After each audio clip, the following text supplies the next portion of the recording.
जय हिंद, वंदे मातरम। आज मैं आप लोगों को मुंशी प्रेमचंद्र जी की एक रचना कर्मभूमि भाग 20 सुनाने जा रही हूँ।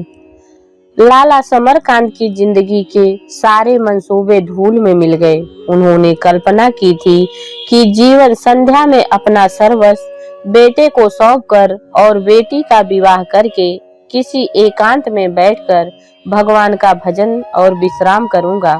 लेकिन मन की मन में ही रह गई। यह तो मानी हुई बात थी कि अंतिम सांस तक विश्राम लेने वाले प्राणी न थे। लड़के को बढ़ता देखकर उनका हौसला और बढ़ता, लेकिन कहने को हो गया। बीच में अमर कुछ ढर्रे पर आता हुआ जान पड़ता था, लेकिन जब उसकी बुद्धि ही भ्रष्ट हो गई तो अब उससे क्या आशा की। अमर में चाहे कितनी भी बुराइयां हो, उसके चरित्र के विषय में कोई संदेह न था, पर कुसंगत में पड़कर उसने धर्म भी खो दिया, चरित्र भी खो दिया और कुल मर्यादा भी खो दिया। लाला जी कुत्सित संबंध को बहुत बुरा न समझते थे।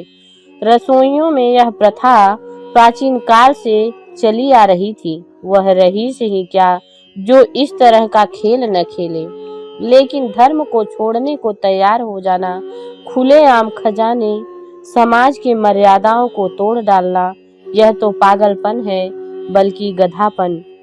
समरकांत का व्यवहारिक जीवन उनके धार्मिक जीवन से बिल्कुल अलग था।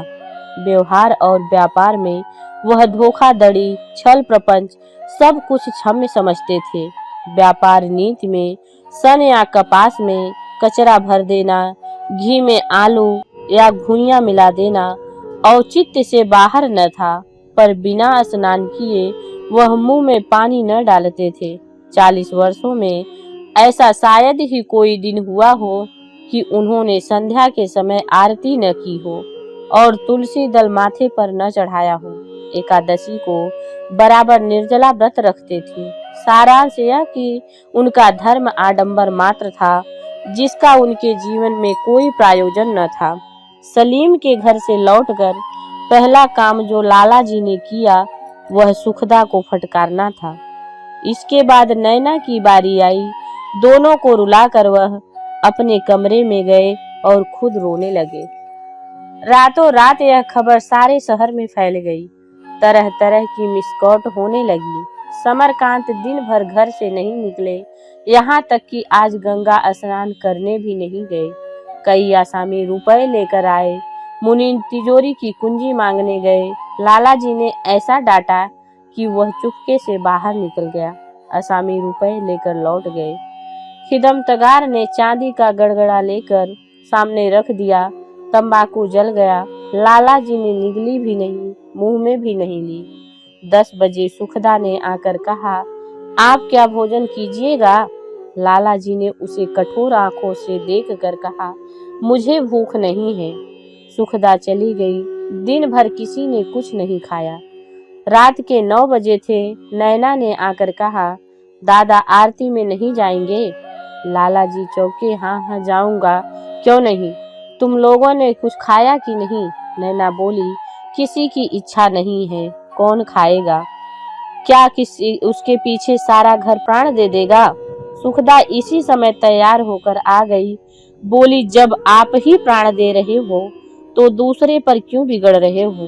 आपको क्या अधिकार है? लाला जी चादर ओढ़कर जाते हुए बोले, मेरा क्या बिगड़ा है कि मैं प्राण दूं? यहाँ तो मुझे कौन सा सुख देता था? मैंने तो बेटे का सुख ही नहीं जाना। तब भी जलता था, अब भी जल रहा हूँ। चलो भोजन बनाओ, मैं खा कर जाऊंगा। जो गया उसे जाने दो, जो है उन्हीं को उस जाने वाले की कमी पूरी करनी है। मैं क्यों प्राण देने लगा? मैंने पुत्र को जन्म दिया, उसका विवाह भी मैंने किया, सारी गृहस्थी मैंने बनाई, उसके चलाने का भार मुझ पर है। मुझे अब बहुत दिन जीना है, मगर मेरी समझ में यह बात नहीं आती कि इस लड़के को यह क्या सूझी। पठानिन की पोती अप्सरा नहीं है, फिर उसके पीछे यह क्यों इतना लट्टू हो गया? उसका तो ऐसा स्वभाव नहीं था। इसी को भगवान की लीला कहते हैं। ठाकुर द्वारे में लोग जमा हो गए। लाला समरकांत को देखते कई सज्जनों ने पूछा, अमर कहीं चले गए क्या सेठ जी? क्या बात हुई? लाला जी ने जैसे इस वार को काटते हुए कहा, कुछ नहीं, उसकी बहुत दिनों से घूमने घामने की इच्छा थी। पूर्व जन्म का तपस्वी है, कोई उसका बस चले तो मेरी सारी गृहस्थी एक ही दिन में लुटा दे। मुझसे यह नहीं देखा जाता था, बस यही झगड़ा है। मैंने गरीबी का मजा भी चखा है, अमीरी का भी चखा है। उसने अभी गरीबी का मजा नहीं चखा, साल 6 महीने उसका मजा चख लेगा तो आंखें खुल जाएगी। तब उसे मालूम होगा कि जनता की सेवा भी वही लोग कर सकते हैं जिनके पास धन है। घर में भोजन का आधार न होता तो मेंबरी भी न मिलती। किसी को और कुछ पूछने का साहस न हुआ, मगर मूर्ख पुजारी पूछ ही बैठा। सुना किसी जुलाहे की लड़की से फंस गए थे। यह अक्खड़ प्रश्न सुनकर लोगों ने जीभ काटकर मुंह में फेर लिए। लाला जी ने पुजारी को रक्त भरी आंखों से देखा और ऊंचे स्वर में बोले, हाँ फंस गए थे तो फिर कृष्ण भगवान ने 1000 रानियों के साथ नहीं भोग किया था? राजा शांतनु ने मछुए की कन्या से नहीं भोग किया था? कौन राजा है जिसके महल में 100-200 रानियां न होंगी? अगर उसने किया तो कोई बात नहीं, तुम जैसों के लिए यही जवाब है। समझदारों के लिए यह जवाब है कि जिसके घर में अप्सरा सी स्त्री हो वह क्यों जूठी पत्तल चाटेगा। मोहन भोग खाने वाले आदमी चबैने पर नहीं गिरते। यह कहते हुए लाला जी प्रतिमा के सम्मुख गए, पर आज उनके मन में वह श्रद्धा न थी। दुखी आशा से ईश्वर में भक्ति रखता है, सुखी भय से दुखी पर जितना ही अधिक दुख बढ़े उसकी भक्ति बढ़ जाती है। सुखी पर दुख पड़ता है तो वह विद्रोह करने लगता है। वह ईश्वर को भी अपने धन के आगे झुकाना चाहता है। लाला का व्यथित हृदय आज सोने और रेशम से जगमगाती हुई प्रतिमा में धैर्य और संदेश का संदेह न पा सका। कल तक यही प्रतिमा उन्हें बल और उत्साह प्रदान करती थी। उसी प्रतिमा से आज उनका विपदग्रस्त मन विद्रोह कर रहा था। उनकी भांति का यही पुरस्कार है। उनके स्नान और व्रत का यही निष्ठा का यही फल है। वह चलने लगे तो ब्रह्मचारी बोले, लाला जी, अब की यहाँ श्री वाल्मीकि कथा का विचार है। लाला जी ने पीछे फिरकर कहा, हाँ हाँ होने दो। एक बाबू साहब ने कहा, यहाँ किसी में इतना सामर्थ्य नहीं है, आप ही हिम्मत करें तो हो सकती है। समरकांत ने उत्साह से कहा, हाँ हाँ मैं उसका सारा भार लेने को तैयार हूँ। भगवत भजन से बढ़कर धन का सदुपयोग और क्या होगा। उनका यह उत्साह देख कर लोग चकित हो गए। वह कृपण थे और किसी धर्म कार्य में अग्रसर न होते थे। लोगों ने समझा था इससे 10-20 रुपए ही मिल जाए तो बहुत है। उन्हों यो बाजी मारते देखकर और लोग भी गरमाए।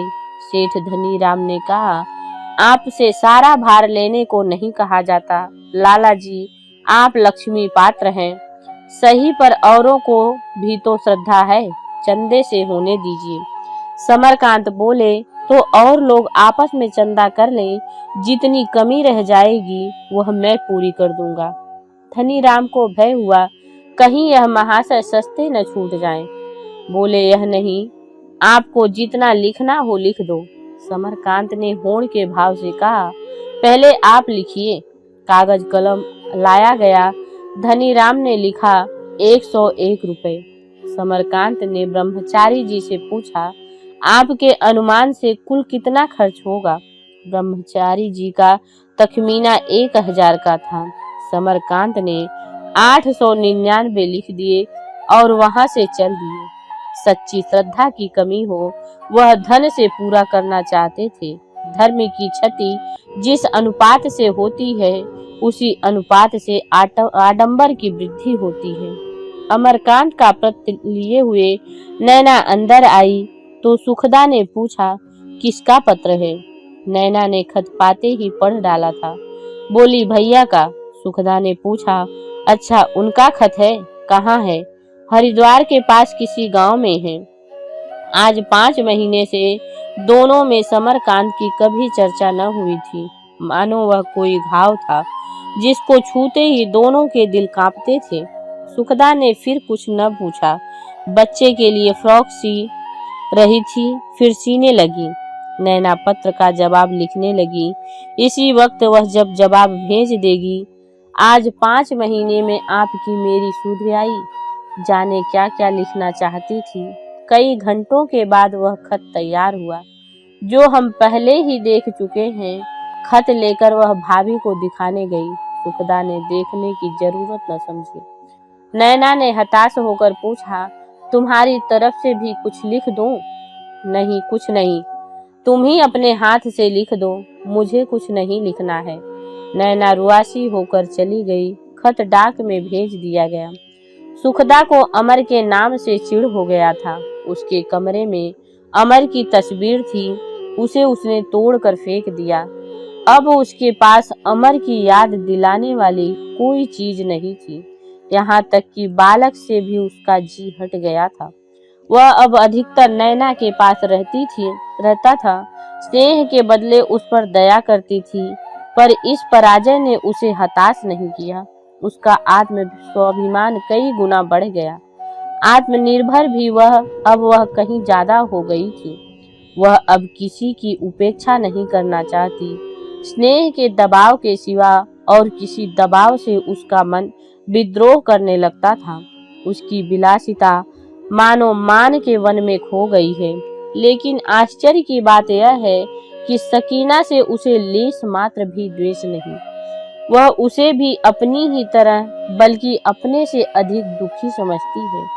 उसकी कितनी बदनामी हुई और अब बेचारी उस निर्दयी के नाम को रो रही है। वह सारा उन्माद जाता रहा।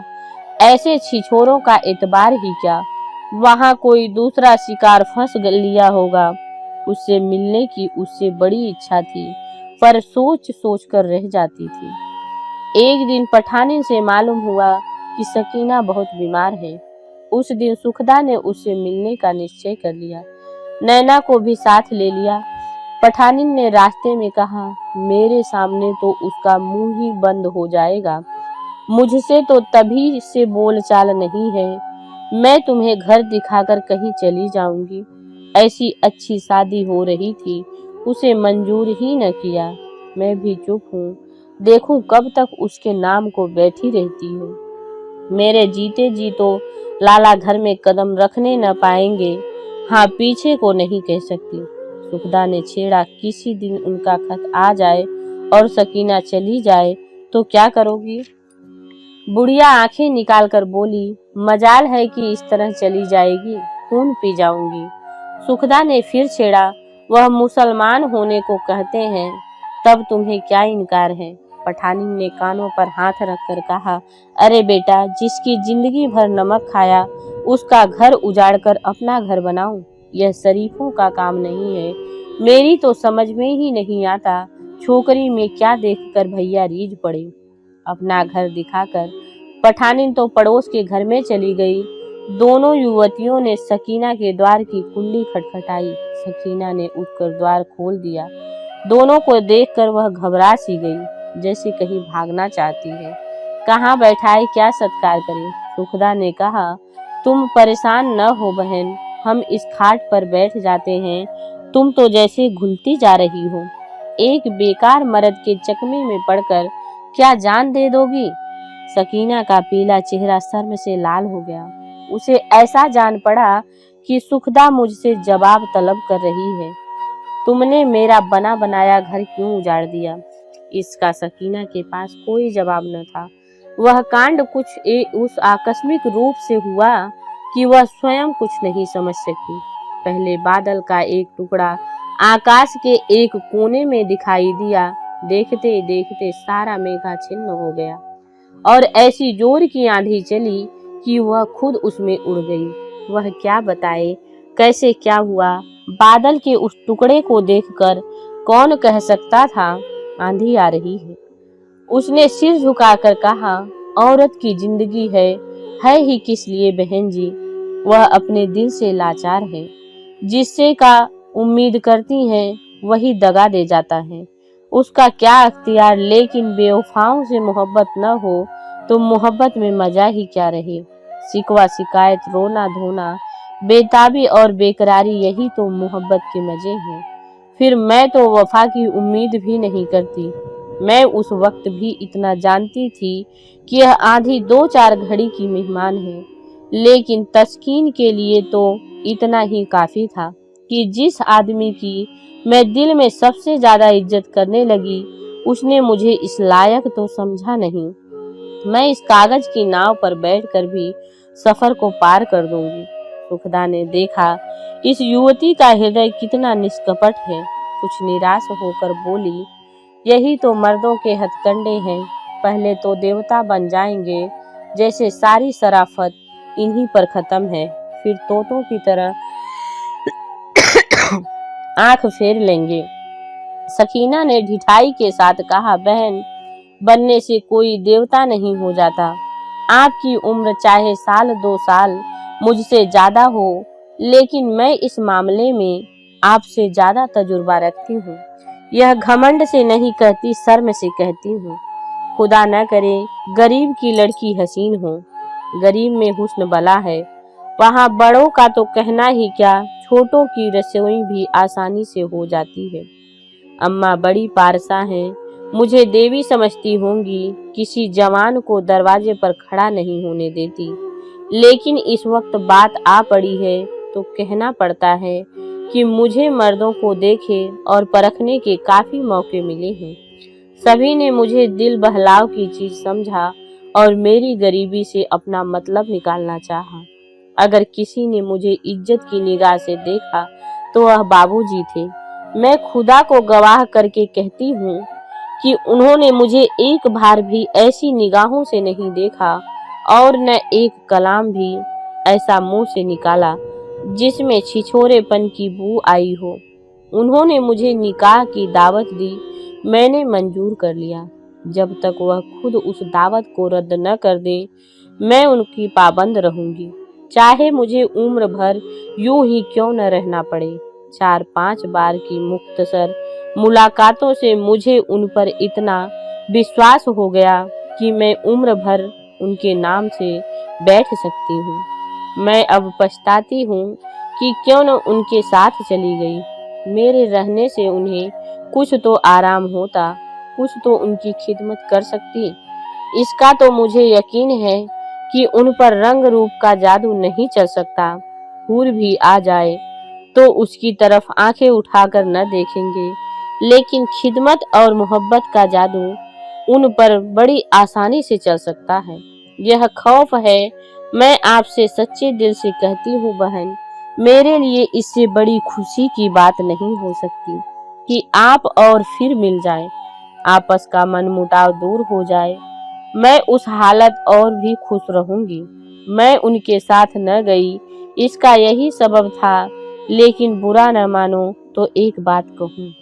वह चुप होकर सुखदा के उत्तर का इंतजार करने लगी। सुखदा ने आश्वासन दिया, तुम जितनी साफ दिल से बात कर रही हो, उससे अब मुझे तुम्हारी कोई बात भी बुरी नहीं लगती। शौक से कहो। सकीना ने धन्यवाद देते हुए कहा, अब तो उनका पता मालूम हो गया है।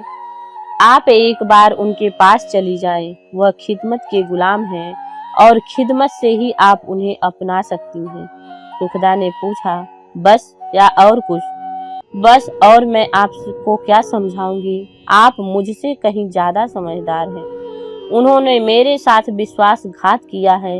मैं ऐसे कमीने आदमी की खुशामद नहीं कर सकती। अगर आज मैं किसी मर्द के साथ चली जाती तो तुम समझाती कि वह मुझे मनाने जाएंगे। वह शायद मेरी गर्दन काट लेते। मैं औरत हूँ और औरत का दिल इतना कड़ा नहीं होता, लेकिन उनकी खुशामद तो मैं मरते दम तक नहीं कर सकती। यह कहती हुई सुखदा उठ खड़ी हुई। सकीना दिल में पछताई कि क्यों जरूरत से ज्यादा बहनापन जताकर उसे सुखदा को नाराज कर दिया। द्वार तक माफी मांगती हुई आई। दोनों तांगे पर बैठी तो नैना ने कहा, तुम्हें क्रोध बहुत जल्दी आ जाता है। भाभी सुखदा ने तीव्र स्वर में कहा, तुम तो ऐसा कहोगी, अपने भाई की बहन हो ना। संसार में ऐसी कौन औरत है जो ऐसे पति को मनाने जाएगी। हाँ, शायद सकीना चली जाती इसलिए कि उसे आसातीन वस्तु मिल गई है। एक क्षण के बाद फिर बोली, मैं इससे सहानुभूति करने आई थी, पर यहाँ से परास्त होकर जा रही हूँ। इसके विश्वास ने मुझे परास्त कर दिया। इस छोकरी में वह सभी गुण हैं जो पुरुषों को आकृष्ट करने वाली हैं। ऐसी ही स्त्रियां पुरुषों को हृदय पर राज करती हैं। मेरे हृदय में कभी इतनी श्रद्धा न हुई। मैंने उनसे हंसकर बोलना, हास परिहास करने और अपने रूप और यौवन के प्रदर्शन में ही अपने कर्तव्य का अंत समझ लिया। न कभी प्रेम किया, न प्रेम पाया। मैंने बरसों में जो कुछ नहीं पाया वह इसने घंटों में पा लिया। आज मुझे कुछ कुछ ज्ञात हुआ कि मुझ में क्या त्रुटियां हैं। इस छोकरी ने मेरी आंखें खोल दी। जय हिंद, जय भारत। अगले भाग में हम आपसे फिर मिलते हैं।